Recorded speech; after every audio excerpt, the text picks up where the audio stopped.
Le bonjour chez vous, que Dieu vous bénisse. Dans notre monde actuel, chacun de nous est confronté à des épreuves, des défis, des frustrations, des blocages, des échecs et des tourments. Et ces difficultés-là ne sont pas le fruit de nos circonstances extérieures, mais aussi de la lutte intérieure que nous menons tous.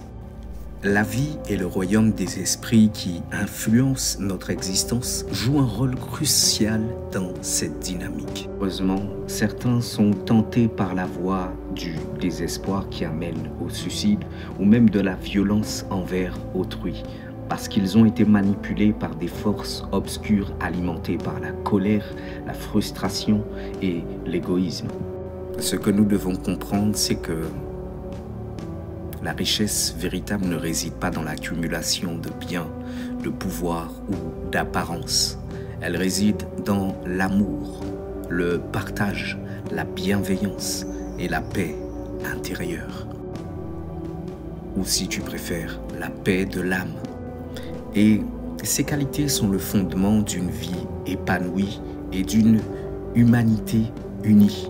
Pourtant, bien souvent, en raison de nos choix personnels, de notre égoïsme et de notre division pour d'autres, des influences extérieures, nous avons laissé la discorde et la discrimination s'installer parmi nous, affaiblissant la fraternité, la solidarité qui devaient en réalité nous unir.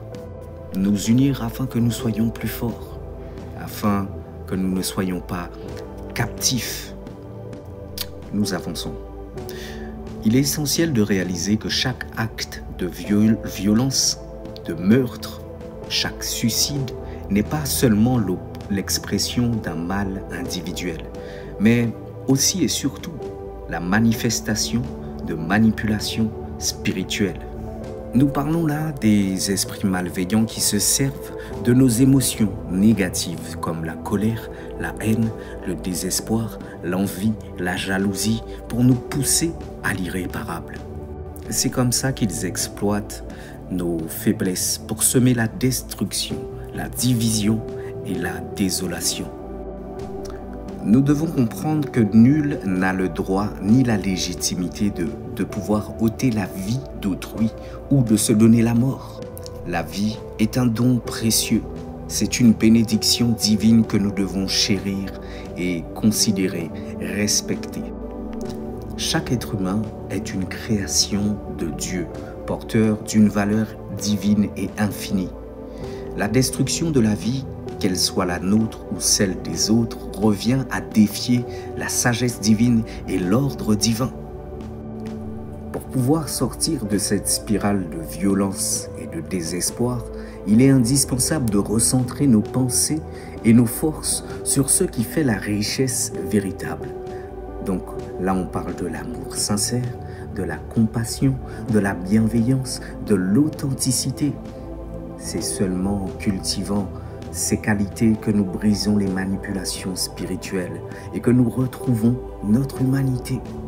Nous devons nous rappeler que la paix intérieure et la fraternité sont accessibles à tous ceux qui choisissent de s'élever au-dessus de l'égoïsme et au-dessus de la haine. Voici, je vais partager 2 versets bibliques avec vous. Ces versets qui nous rappellent la valeur de la vie et l'importance de l'amour.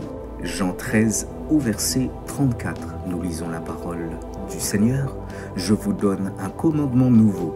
Aimez-vous les uns les autres comme je vous ai aimé. Vous aussi, aimez-vous les uns les autres. » Un autre verset biblique en Romains 13, verset 10, qui nous dit « L'amour ne fait pas de tort à son prochain. C'est pourquoi l'amour est l'accomplissement de la loi. » Ce que nous devons comprendre, c'est que chaque individu a le pouvoir et la responsabilité de choisir la voie de la lumière, en rejetant l'égoïsme, la haine, la division et en embrassant l'amour, la paix et la bienveillance. Nous pouvons non seulement guérir nos blessures, mais aussi contribuer à la construction d'un monde plus juste, plus humain et plus spirituel.